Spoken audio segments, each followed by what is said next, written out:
Hey, how y'all doing? What's going on? Have a little lunch. It looks like it's about to fall down. Yeah. So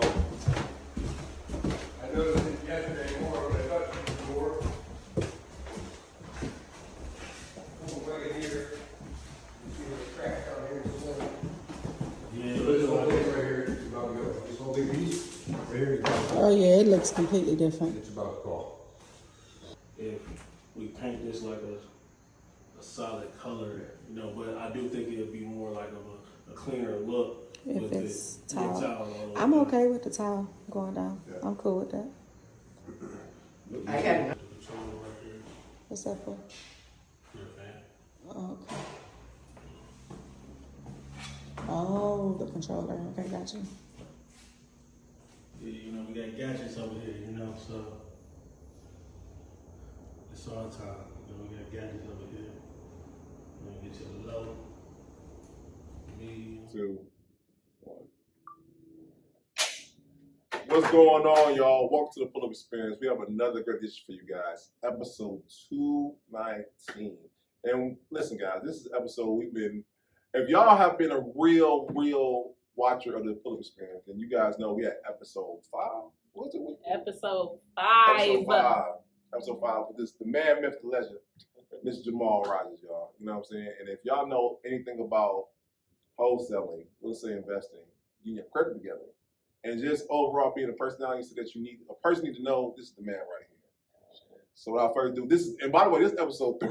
This is the third Third episode to pull up. That's a testament to his consistency. Exactly. Sure. And we appreciate you coming back on, man, and just telling your story and just being around, you know, the presence of greatness, man. That was good. Good job. I try. I learned from a good teacher. Not you though. I think Steve Harvey. Yeah. Look at y'all. Never. That's my sister right there. But thanks for coming on. Yes, thank you. So reintroduce yourself to the people. My name is Jamal Rodgers, real estate investor. Some people call me Sneaks.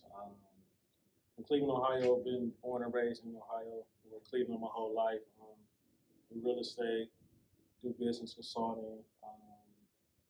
Been in real estate the last 5 years. So pretty much that's it.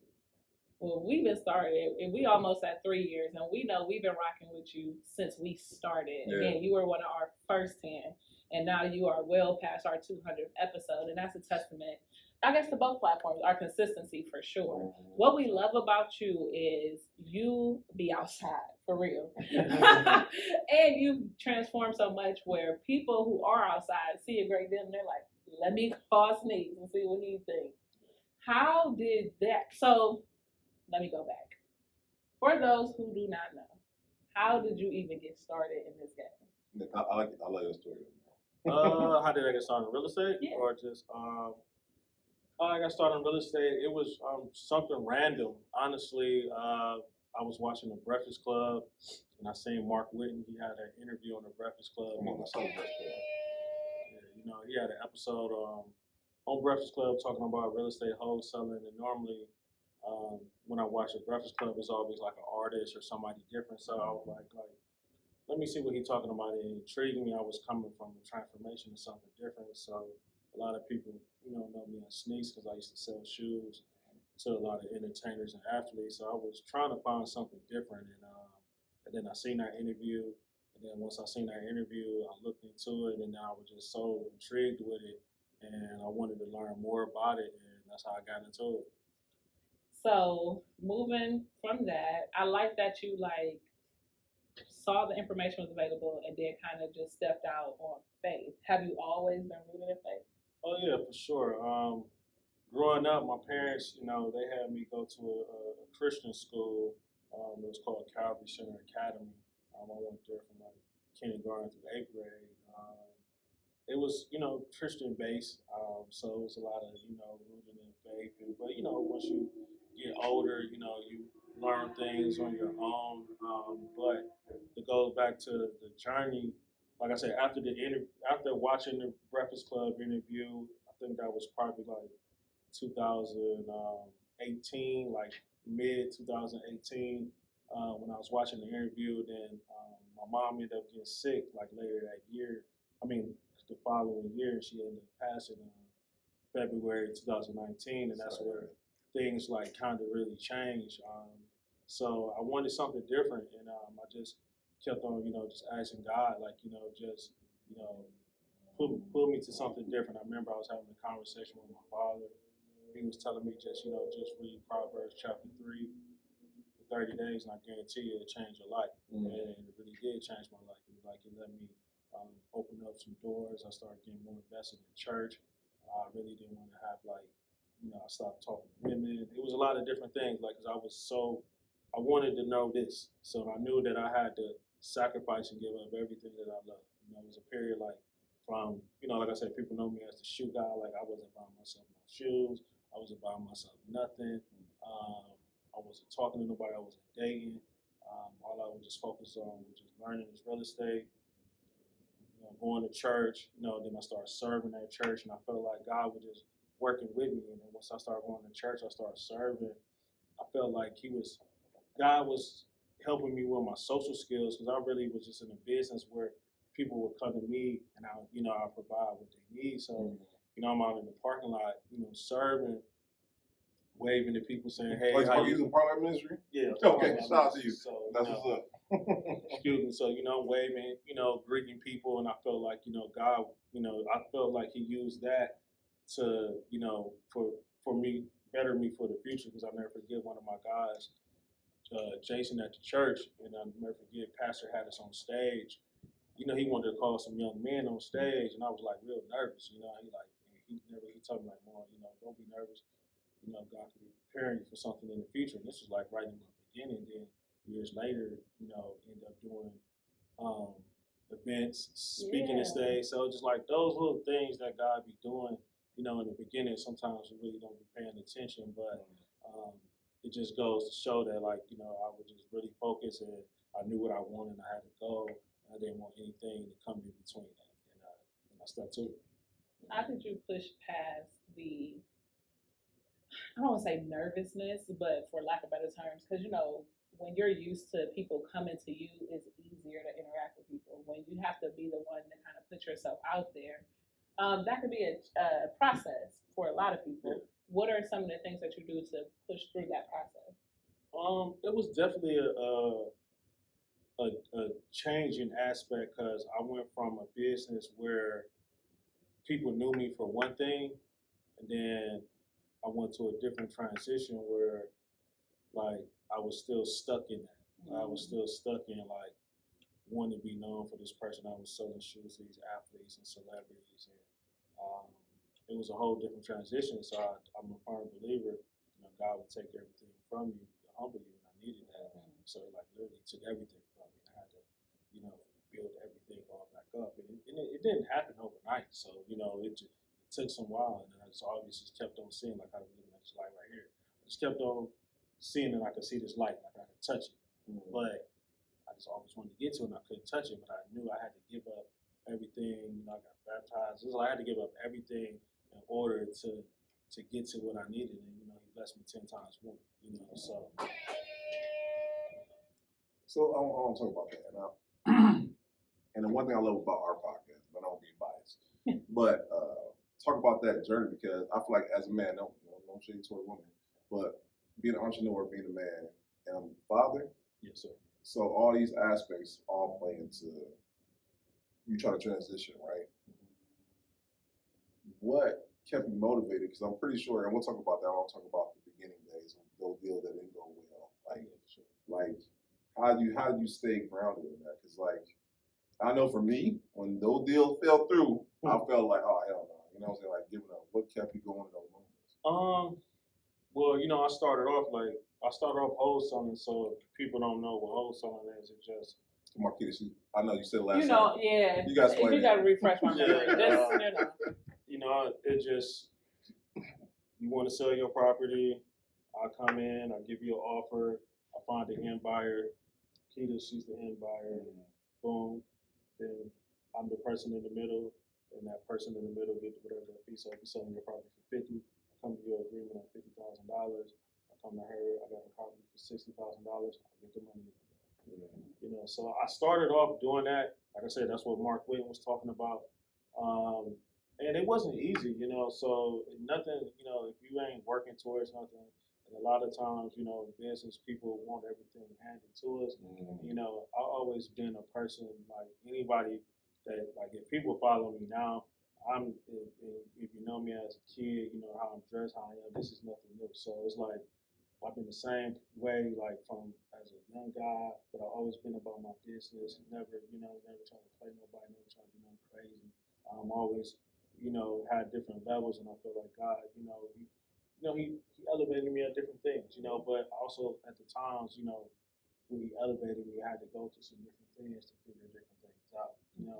So, and you know, one thing, one thing about storms, you know, they you may have a storm, you may be feeling like you're in a dark place and things like that, but you know, the storms always pass, you know, and what I learned in that time after, you know, I love my mom to death, but I learned after her passing, it made me look at a lot of things differently, like, you know, life and how I could go about things. And now moving forward, like my two children, one of my daughter, she's in Georgia, my son is in Florida.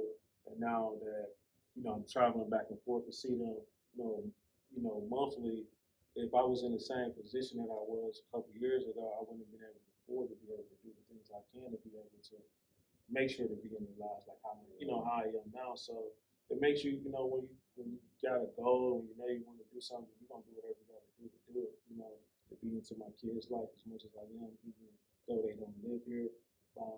That was one of the things that I had to look for to be like, you know, this is what I know I gotta do this, or I know I gotta close these many deals. I know I gotta network, or and to get into these different mentorships. I mean, we're going to that's you know what I'm saying, but I wanted so much better for myself because I knew how I was before with the shoe business, and I had other business. I was a DOBD agency, like I was an independent provider for the state for a while, but I knew the type of money that I wanted to make, and I knew that if I was working somewhere, that wasn't going to get to what I needed to get to and what I wanted to do. So I had to give up some things, you know, give up, you know, some vices and a lot of people. That's hard for people, and you know, and me not trying to like, you know, throw no shade and no things like that, but I knew at that time women was my vices, and um, I knew I couldn't be focused if I was, you know, not trying to be in a serious relationship with anybody. Like at that time, like having sex and being with somebody was the last thing I was thinking about. Like all my mind was just on just learning, going to church, and just bettering myself. And once I did that, everything took off. And it made me look at women differently too. It made me be able, like, you know, when I'm dating, you know, at that time, just ask questions, or not even not like that, but like just to not just want to look at them just for, not saying Suicide substance. yeah, you know, Yeah, no, just, bro, me and you on the same page. You know, these are questions you got to ask yourself, because if you know you got a purpose and a vision, you kind of got to incorporate that person in that vision, and will that work out? Because they might have the vision yours, and you don't want to deviate from that because you're trying to, you know, trying to be in her vision. yeah, So I get that 100%. y'all may not align with each other, Yeah. you know. So, and then, like I said, there's women that I thought I wanted to talk to for years. You know, they come across, I wasn't even interested. I just felt like, you know, I was just so focused on the goal, and That's good. you know, that's how I feel. No, tell me, that's another episode.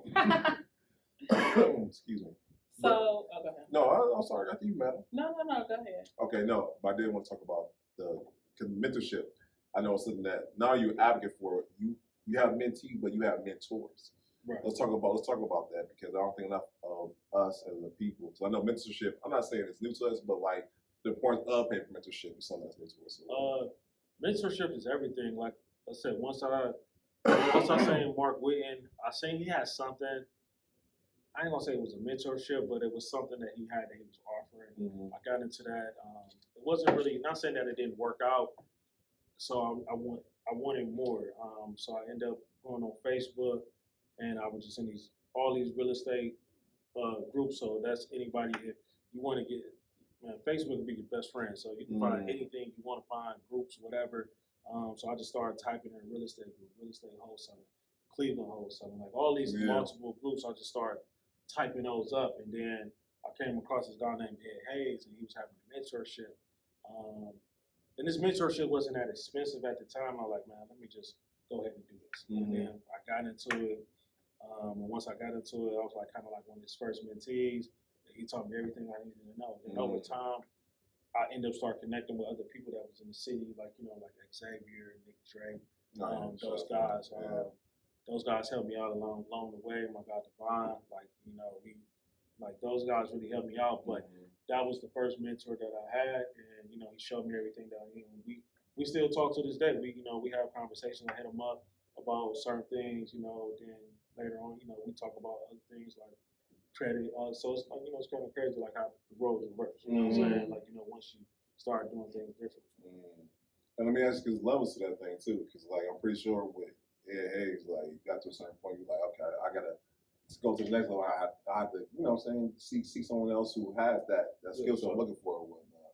Yeah, because after that, like once things start growing in real estate, my real estate business, I wanted to do things different. Like my credit was.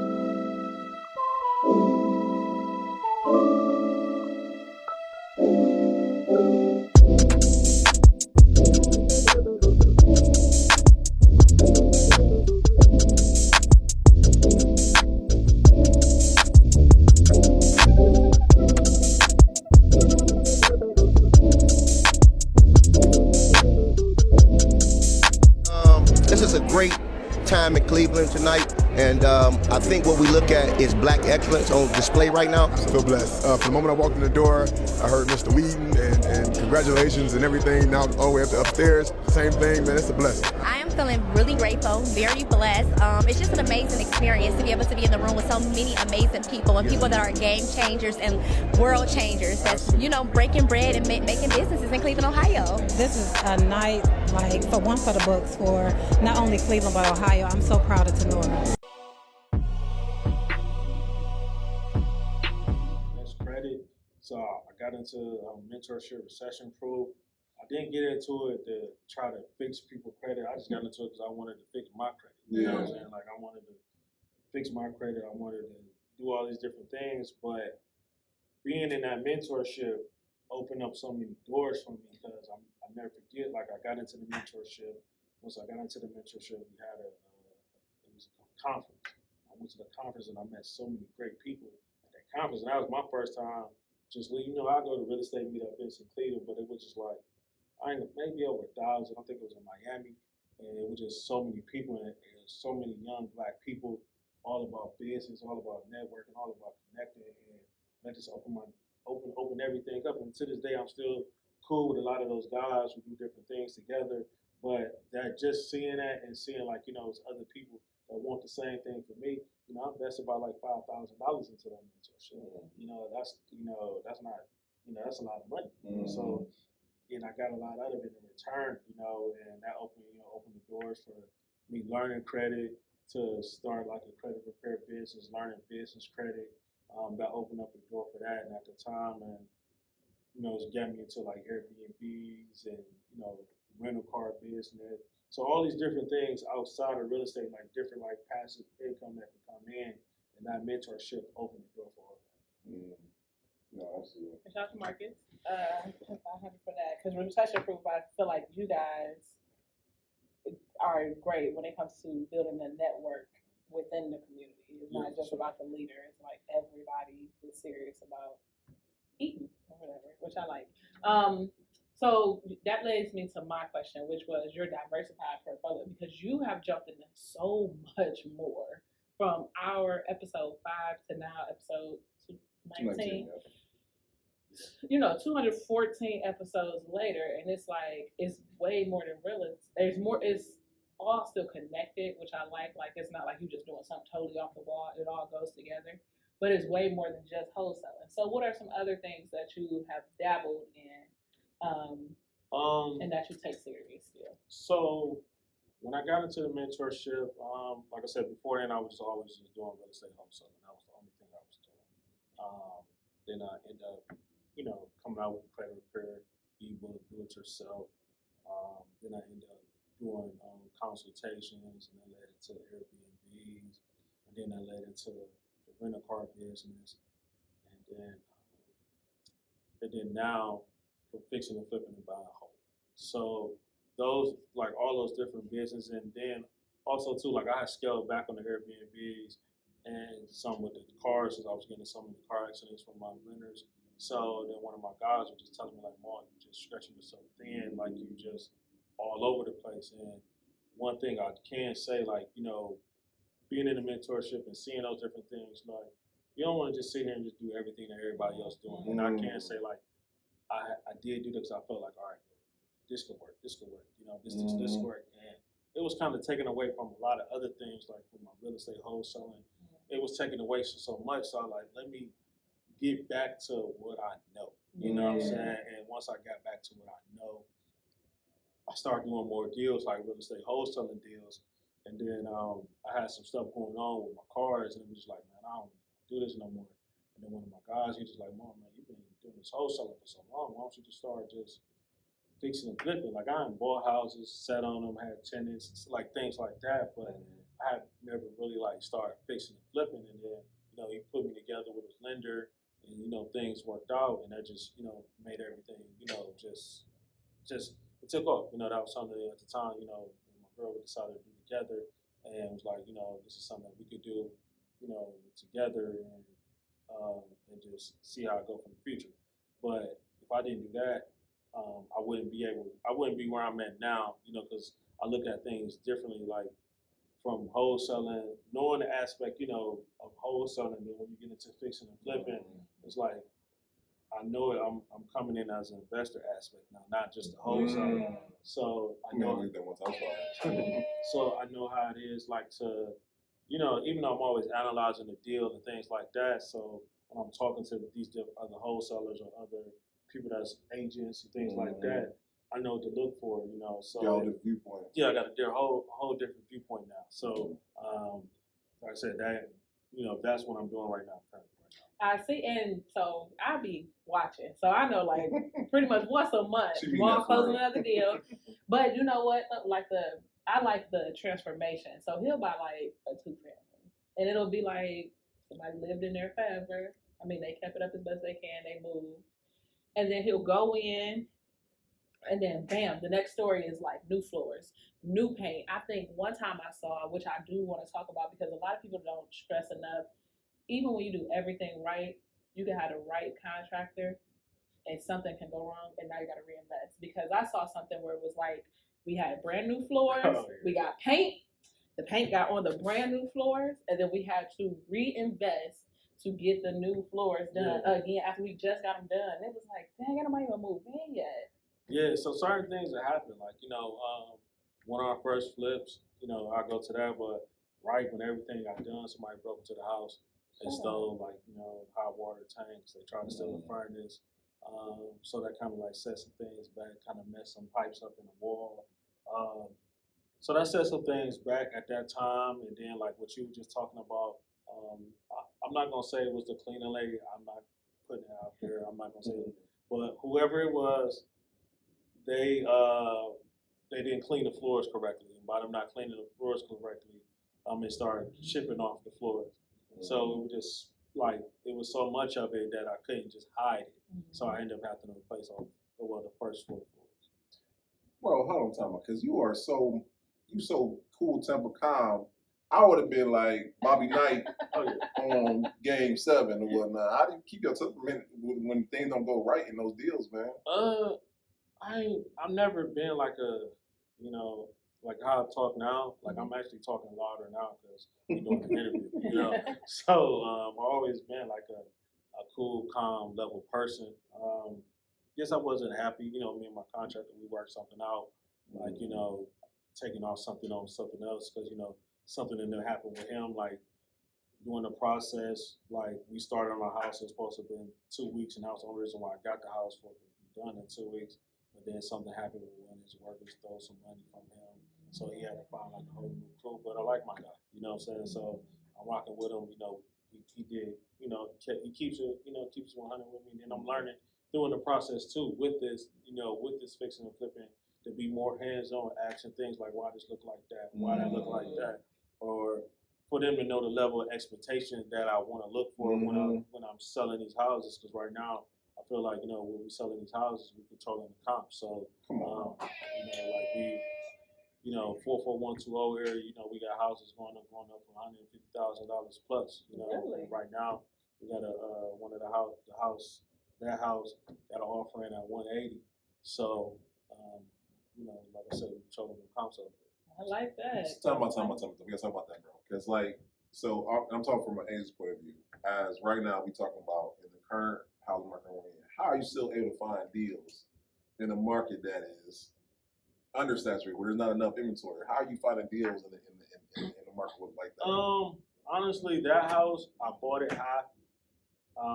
Only reason we got it high because I felt like at the time when we got the house, it didn't need that much done to it. The second floor was pretty much finished. The second floor, it was materials that was already in the house, furnace, hot water tank, all that stuff was already in there. So I felt like, all right, just gonna update the bathroom, do the kitchen, put some backsplash and things like that. Downstairs, now that's where everything had to be done.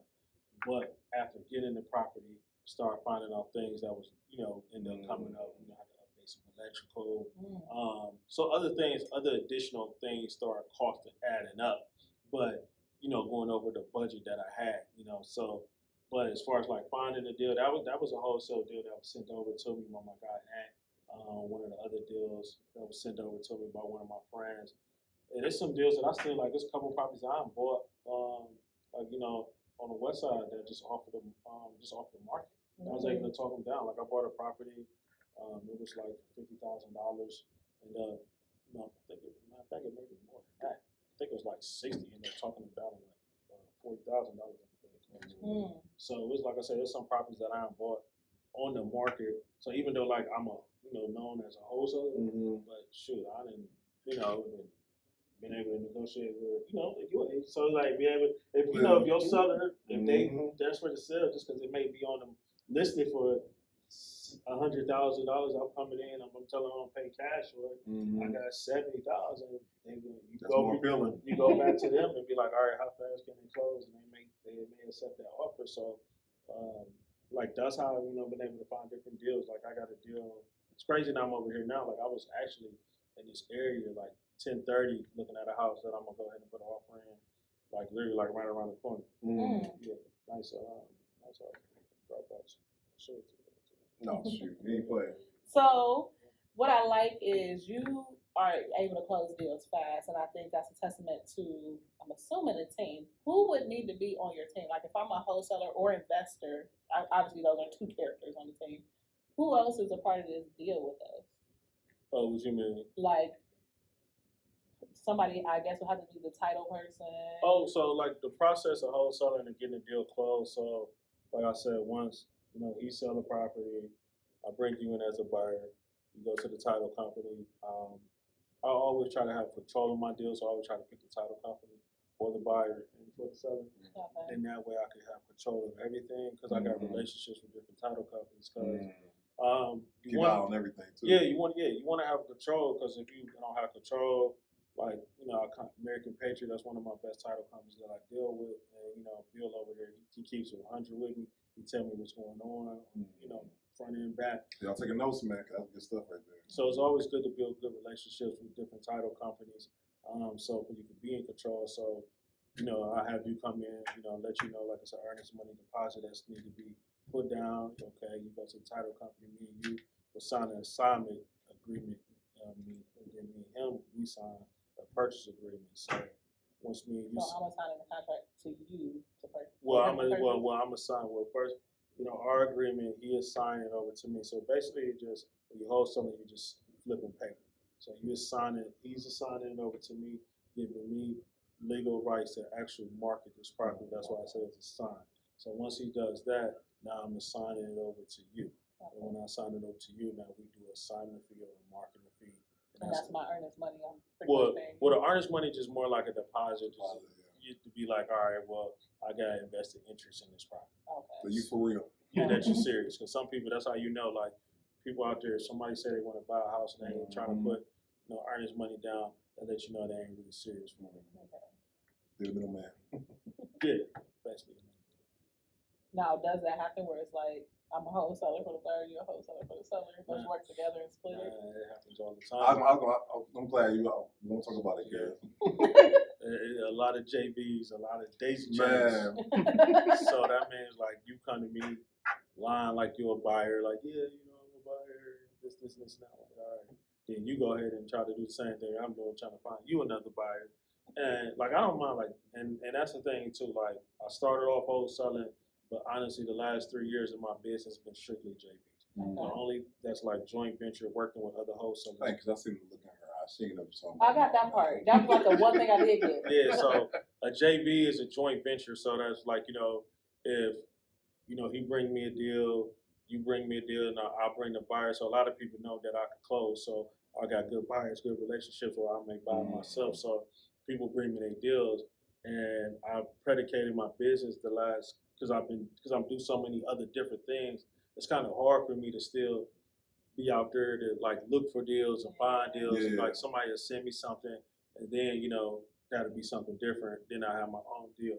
But lately, people just send me a list of what they got. I go over it, analyze it, send to my buyers or send to my people they may got something. Had that one time. You know, then like I said with JB, like this week coming up, she had like at least like 3 deals closed. Oh, that's awesome. And hold on, time out. I hold on, go over someone's head. You build a business around being known the person that can close a deal. You already know what your buyers want. You already know the criteria what they want.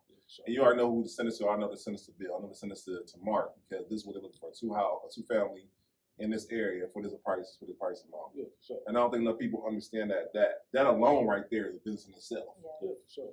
And that goes back, you know, like not to go overboard, but I appreciate you guys having me on because like I was at church today, and the pastor was just talking like, you know, just sometimes we get caught up in just like kind of not reminding ourselves who we are. You know what I'm saying? You know, like if you the best cameraman, be the best at what that is. Shout out to Steve. You know what I'm saying? If you're the best, you know what I'm saying? If you got a job, you're the best, you know, washing the window, you know what I'm saying? You be the best at that. And I realize, you know, to me, I feel like I'm the best at host. So I feel like, you know what I'm saying? I feel like that. That's right, bro. So you want to, you know, pat yourself and do it right, you know, and I never forget my pastor always say, do everything with excellence. You know what I'm saying? For nobody to look at you differently. Because you lead by that and you stand by that. And I stand by that with everything. That's good.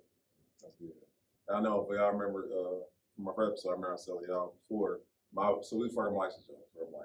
I had acquired this client. She had a storefront and had not only the storefront, but she had the apartment building right above it and whatnot. And I remember Maul one night what he did, and this is before I even knew what wholesale was. I just knew he was real estate, so me hit him up and whatnot. And I remember Maul had his flashlight, he had his contract with one of them. You would have said that business, I ain't going there. One of the floors is definitely out. Yeah, it definitely was and whatnot. And I just remember just learning from him. Shout out to him and Nick, man, because when I tell about my first deal, like I learned so much. And the deal didn't even go through, by the way. The deal didn't even go through. But I learned so much in that first deal of how to navigate dealing with, you know what I'm saying, with a buyer, dealing with an investor, dealing with an inspector, just dealing with all these different things. And I just want to hopefully inspire somebody to let them know, like, just because they don't go through don't mean that wasn't worth your time. Yeah, sure. Because there's a lot of deals that didn't go through, and then I still, you know, build a relationship or rapport with different people. So it's always good. Like if you wholesaling in this business, don't get caught up on that one deal because the deal ain't until you see it in your bank account, it don't count. You know, so I had deals that fell apart at closing. Really? Oh yeah, like I had a deal. A seller died at closing. I had a deal where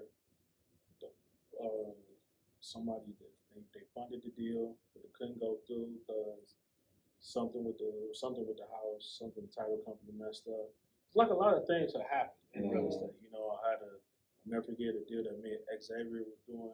Something that was going on with closing, something with taxes. So there's a lot of different things that come up at the end. So I said, never count. That's why you always want to keep things in the pipeline going. So yeah, like I said, like, you know, possibly I should be closing 3 deals this week, but anything could happen.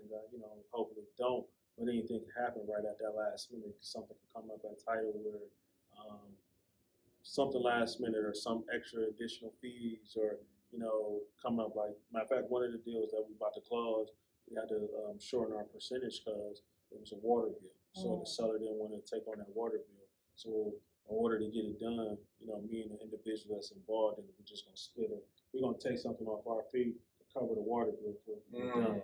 You know, usually, you know, you don't do that, but sometimes you want to get it done to get it out the way. Come on. Now I'm sorry. No, go ahead. I got so many questions because, like, I feel like the measure of any good person, any skill set, they have tools in the tool bag. And one thing, and I want to shout out to Nick because this man taught me of having no different tools in the tool belt. Because a lot of new hustlers, they won't, like you said, they won't take them off. They're like, no, the price is the price. Not knowing that if you take something off certain fees and you reduce it, you'll get the deal done. Now I'm talking about not because I want you to reveal all the tricks you got in your bag, but just having those different things. You said, hey, I always feel like if you feel you know too much, I mean, you feel like you're giving up too much game, you don't know too much. You don't know much. It's on the episode, Steve. I got definitely, you know, I think it was Alan's good energy. He said that, and that stuck with me at that time. So a lot of people don't like to give up information. And I'm very transparent, of course. You know, you want people, you know, your time, like if somebody, you know, want to talk to you and things like that. You know, your time is everything.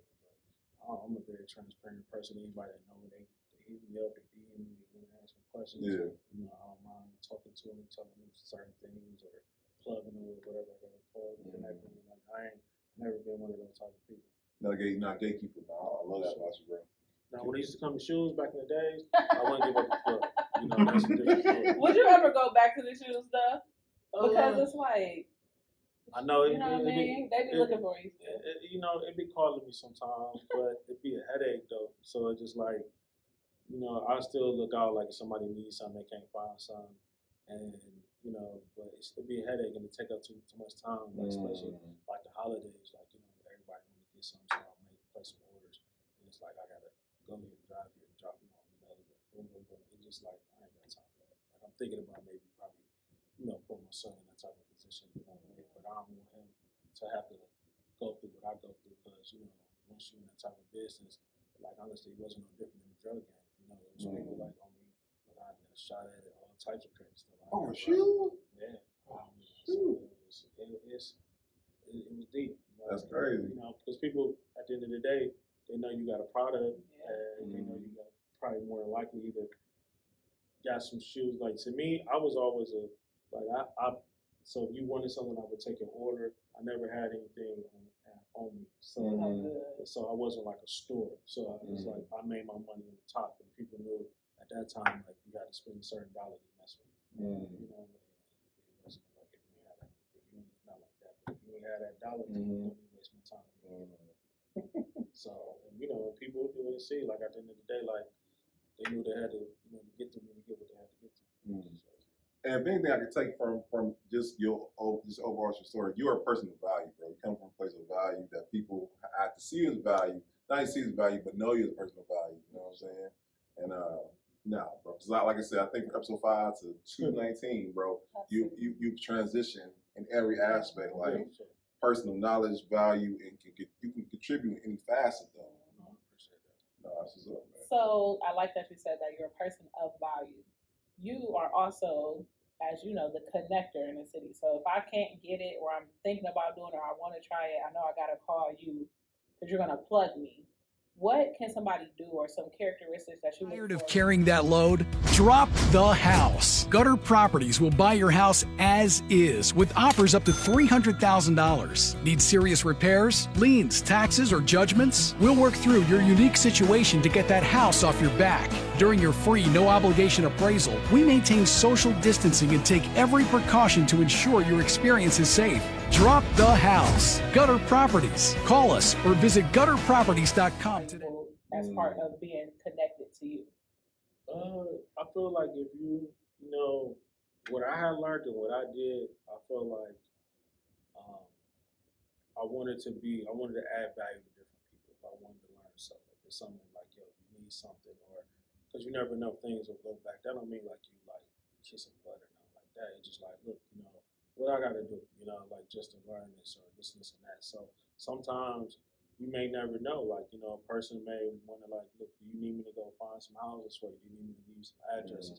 You know, because there's certain little things, you know, like, you know, if you're trying to, you know, everybody may not have the money for mentorship or whatever this and that, but there's certain ways you can kind of get yourself in the door, or with somebody without having to just do all the extra.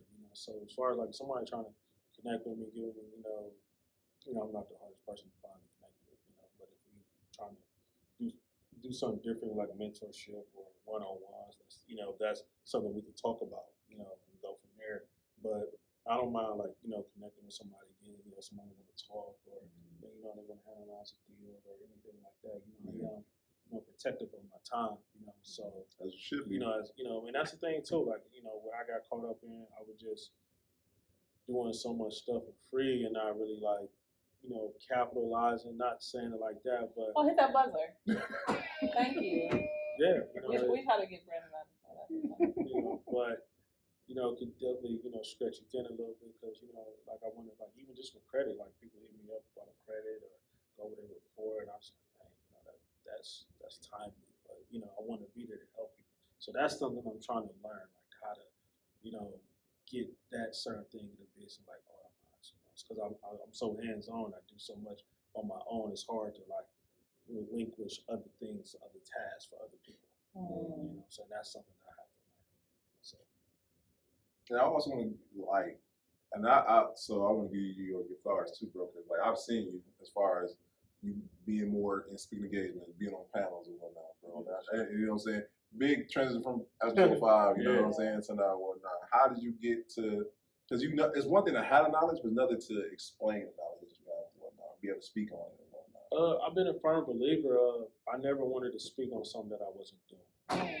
So that goes from Airbnbs. If I'm talking about Airbnbs, it wasn't just I had one, I had a couple in Cleveland, I had some in Atlanta. So it wasn't that, I'm talking on something that I don't know. Like, shoot, I had up to almost 10 cars. So, if I'm talking about doing a rental car business, that's something I could do.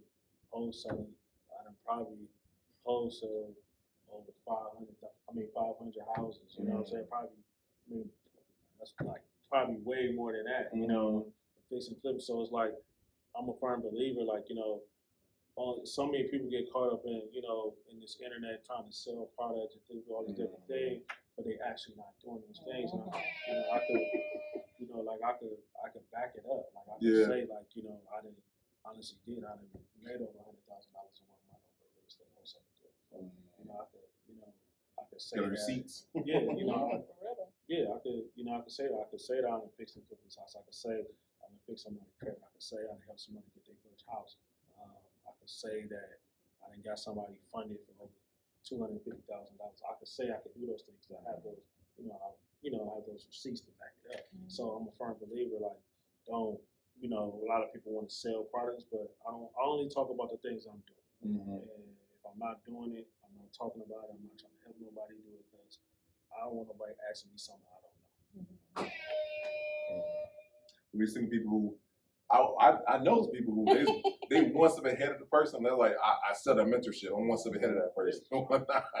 And it's like, it's a business model, but how far can you really get? Because I'm going to ask you a question that you don't know how to ask to. Shout out to you. And I feel like, and Neil Davis said, I think he said it best. He said, I can show you all day how many people want to execute on that thing. You know what I'm saying? And that's the same thing with me. Like right now, I want to get into the space. I want to learn some new skills. So, I want to get into learning trading. That's totally something different from wholesaling, real estate. I talk to my guy Jamal all the time. He always say, "Mom, just get with me." But it's different. Like talking to somebody that actually know it, and then like being in a mentorship. Because I actually want to be hands on. So I don't want to waste his time coming at him like every week, and I ain't really like serious. Or let me get this stuff under control. Let me clear some things up, because that's something I really want to do. Like I feel like that's like I'm gonna still always do like real estate and things like that, but I really feel that's one of the next phases I want to start doing learning trading. You talking about stocks? Yeah, like futures or maybe forex or options, but like in that ass, I haven't decided which one I want to do. I know for sure I want to start trading stocks. So episode 500, we're gonna have Jamal back on. Now eating the stocks. Yeah, get it. From 5 to 500. Hey, that wouldn't be bad though. No, that's what's up. Okay. And this is a little bit different from when you was here from before, Jamal, man. Can we talk about the past to the press up of the future, bro? And like you kind of alluded to stock trade. What else do you have on your, not saying to-do list, but what else has God called you to do in the future, man? I just, like I said, go back to when I was at church today, and I just want God to use me to help people. I don't know, like, what aspect it is. I'm still praying on it, like, what it is. Cause I was in a space where I felt like, man, I don't want to do mentorships, I don't want to do this. I just want to just get my money cut. But then I felt like that's selfish because people do hit me up and they do want to learn. And people, I ain't gonna say people look up to me, but people may see, they see like, you can be a cool guy, saying, do things right, saying, still serve God, like I ain't a suit and tie person, this is what I am, but, some people may feel like that, so I do want to find some type of way to be able to, either like talk to some teams, get into some schools, or, do those, I'm going to figure that part out if I could be able to, talk to somebody like, that could help. I can see that too. What's afterwards? Yeah, no, that's just okay. And this is a little different than year before. Now we got staple questions about that everybody, and a little bit different before. But and you were a great example of this though. And one of the questions we ask everybody is, Cleveland not known to be collaborative, right? Everyone's about Atlanta, talk about all the different places where people collaborate. But Cleveland, I feel like we're getting there. But what do you feel like we can do to change our narrative of Cleveland not being a collaborative place? Man, that was one of the main reasons. Shout out to my guys, Mars, Sam, Mike, Lottie. That was one of the reasons why we, brought everybody east together. Because at the end of the day, we was all kind of similar in different fields. Like, I was probably really the only real estate person, but all them guys all had their own credit repair, all those different businesses, and everybody put their egos aside, and we was like, look, let's put something together to show the city that we all can come together and build. And that's why we created Everybody Eats. And we had the the events and things like that. And come back, y'all. We enjoyed it. I enjoyed them. Yeah, Food was good. But it was a vibe where everybody eats. I feel like every time. Yeah, it was definitely something different. But I do feel like, in the city, like, especially to me with real estate, I always say, like, look, you buy a house, you can buy a house right here, you can buy a house right here. And you not knocking on what I'm doing, I'm not knocking what you're doing. If anything, we ain't doing nothing but building a community. Like I just sit here to say, like, if I in the 441 area, if I'm selling houses for $150 over in that area, you get a house over here, you do the same thing, so we all could win. So I think like a lot of us in the city, a lot of times, a lot of guys, they say, to get on certain, platforms and things like that, and they say, they want to come together and we all should do this, or they may bash other things. But I just look at it like, man, look, shoot, it's enough for everybody. You know what I'm saying? That's like, just like a podcast. It's enough for everybody. It's a lot of big dogs out here. So everybody got to feel like they got to be the top person. Like I'm always looking at it like, I'm like a silent assassin. I handle my business. I do what I need to do. So. For real, I handle my business. I do what I need to do. Like, I get back out the way. Right. So, people know they can come to me, they need something done, or they need something from some, like, or they need me to connect. Like, I'm a good resourceful person, but I feel like, Cleveland, like you said, things are coming together. We should have more collaborations or more co-ops and things like that, for we all could use each other platforms, to build and grow. Like, because everybody has a different audience. So, like, y'all guys have an audience if y'all connect with other podcasters or whatever, so everybody have a different audience or people that's like, may want to learn to get into podcasting. So maybe you guys and other podcasters, y'all get together and then show other people or other there's a lot of different things that people can come together, just like in real estate. We have these different real estate meetings and groups and networking events all the time, and it just being consistent and going to those events, meeting new people, because a lot of times you can grow with people all your whole life, and as soon as you meet a new person, that person can change your life. So many new people that I've met over the last 5 years have changed my life. People that I've met in the last year have changed my life that I never knew. So it's like, don't get stuck on like, I don't like to meet new people. New people will change your life. That's good. So let me ask you this. Who would you like to collaborate in the future? It ain't gotta be in the city, it could be, wherever, what I'm saying. I can see you and what's my man? What's Gary? Not Gary. Oh my God, Gary V. Doing something together. You know what I'm saying? Oh yeah, that's put that energy out there. Yeah, absolutely. I know he watches Gary V. Come holler at my man Jamal. Please. Yeah, so, who I want to collab? I never really thought about that. Who I want to collab with. I'm glad that I'm collabing with you guys. Come on, For man. sure. You always want to come Yeah. back. You know what I'm saying? Trying to think. Shoot, I'm gonna think big. Never know. I'll probably be talking like Steve Harvey or somebody. Come on, man. Or Grant Cardone. Oh yeah, Greg Cardone. I can see that. Something different. Yeah. It's a lot of guys that I do follow on social media that I see that good, that got good platforms. Maybe Neo, 500, even though they're part of the session from family, but I never really thought about it. I'm glad now that got me thinking like Hey, listen, bro. Something different. Because listen, nothing else, brother. We gonna see you gonna be doing this. We're gonna pull up on you. Absolutely. Absolutely. Like I said, I love seeing your progression, man. Like I said, I had to look at the episode 5 when we did with you and how we evolved since then. Right. And whatnot. Yeah, like the audio, geez. Y'all doing your thing. I like that. Nah, we appreciate it. I appreciate it. So let me ask you this. And this is another question that I feel like, that we have to, that we like to incorporate that we had to do when we had episode 5, legacy. I don't think a lot of times we are so present in the moment. You know what I'm saying? Yeah, sure. We don't think about the legacy when we got, because unfortunately, the truth, the real is, we are going to pass away from this earth. Yeah, sure. So legacy that you're going to leave behind as an individual, but then leave behind with your businesses and whatnot. Yeah, legacy for sure. I definitely, have things in place when I leave to my children. I want to make sure they're good, because your name is everything. Mm-hmm. You selfish if you live on this earth and you don't leave a love or something. So like you walk around, you can buy yourself some clothes, some shoes, all these different things. But if you don't want to put no life insurance up, do things for yourself, that's selfish to die. Put that pressure on your family. So you want to be able to leave. And that's the biggest way to build generational wealth too. So to leave something for your children's children. So when you do pass, and that's something that I really want to be able to do. Yeah, that's good. And now this is the most important question of all, man. You've been dropping gems all night long, and we've been hitting up this buzzer. So our next question, which is super important, are what are 3 takeaways that you want somebody to take from this interview? For one, like I said, keep God first. Keep your faith strong. Like I spoke on that. That's very important to me.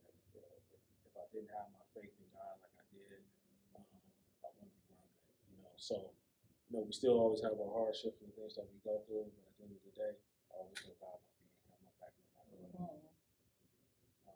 2, take away. Like I said, if you're trying to get into real estate, get into these Facebook groups. Facebook will be tremendous, help you out. I really didn't really speak on as far as certain things, there's other things too that come in wholesaling, that you could do free things, but for sure get into Facebook groups, get into different it's an app called Meetup. It's a lot of different meetup events, a lot of real estate events, Icon Network, women that invest in real estate. Oh yeah, shout out to that. It's a whole bunch of other a lot of different real estate things that you can get into if you want to connect with different people, individuals, contact some realtors. A lot of different things. As far as third takeaway,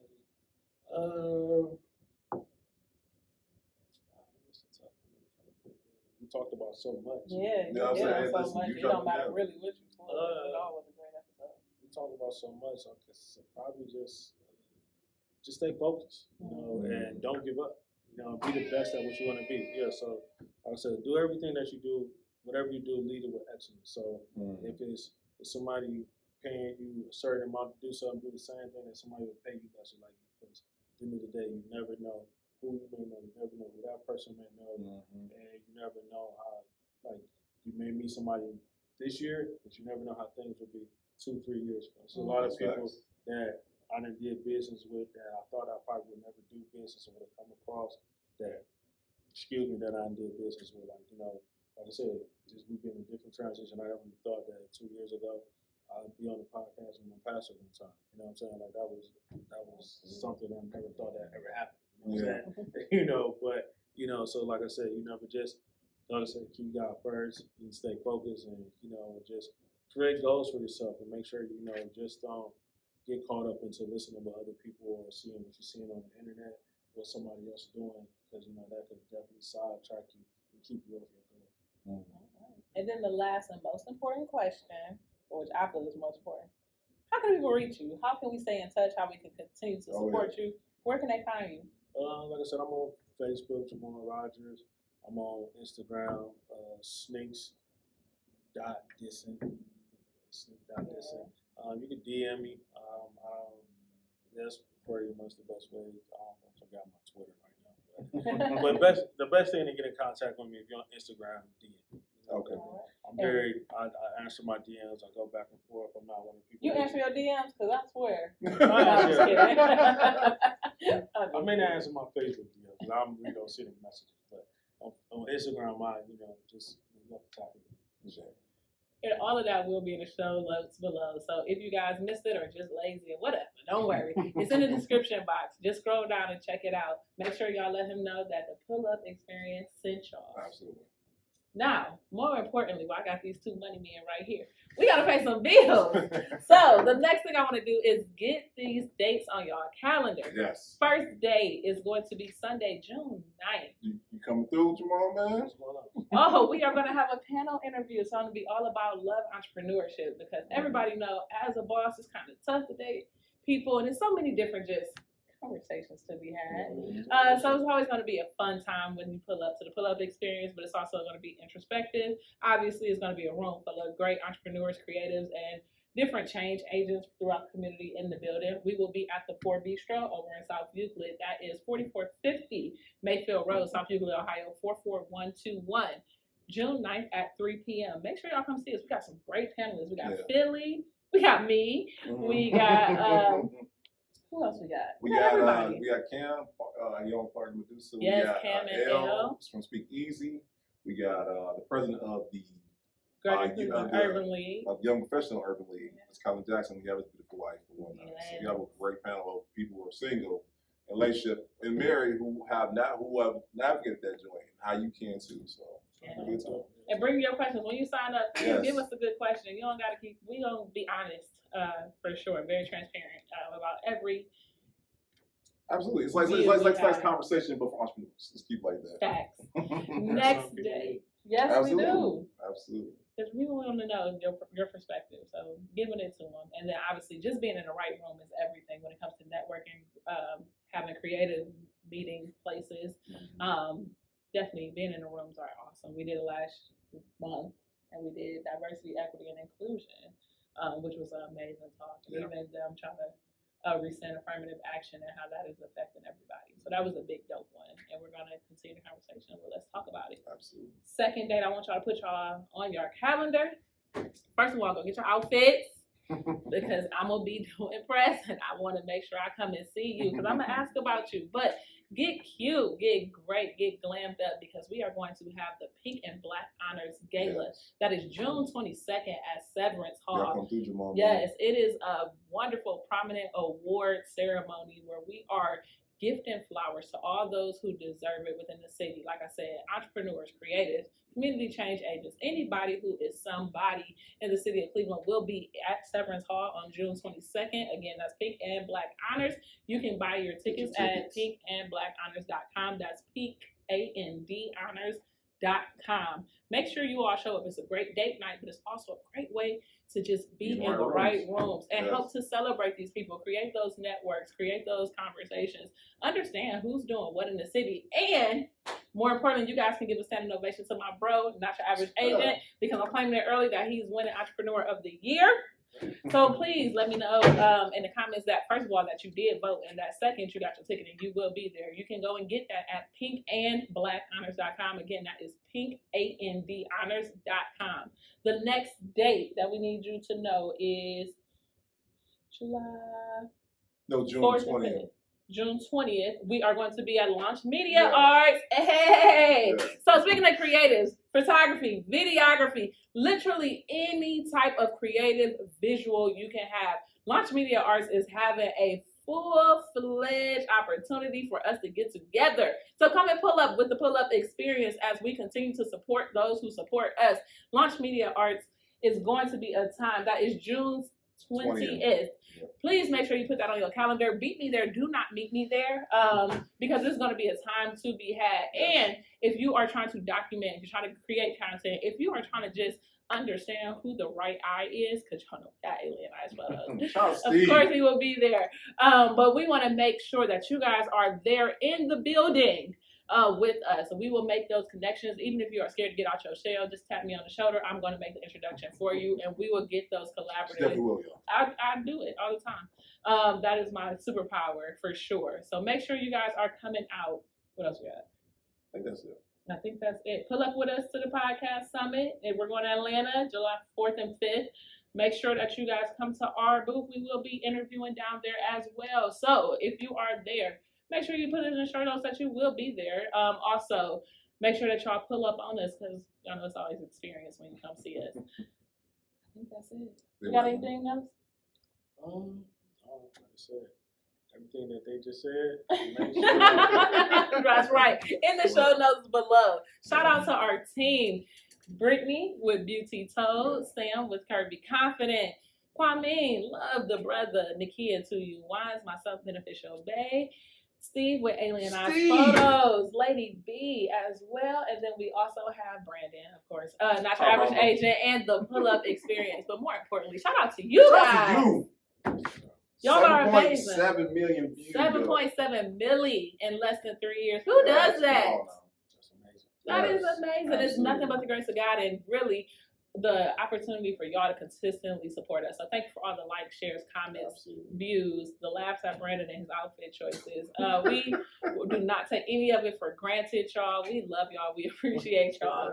And we want to make sure that we continue to best serve y'all. So thank y'all for pulling up on us and seeing all the beauty that we have here in Cleveland. Because as y'all see, we keep it moving. We got some great people and we continue to be great even after our first episode. So stay locked in. 214 episodes later, Come on, man. And look at the growth. Yeah. Shout out to you, Jamal. Shout out to you guys. Man, real, that's like, amazing. Look at y'all. Man, look at us. You doing your thing. God is good. That's all I can say. Yes. So yeah, like I said, guys, we'll see y'all next week, all right? See ya. Bye. Perfect.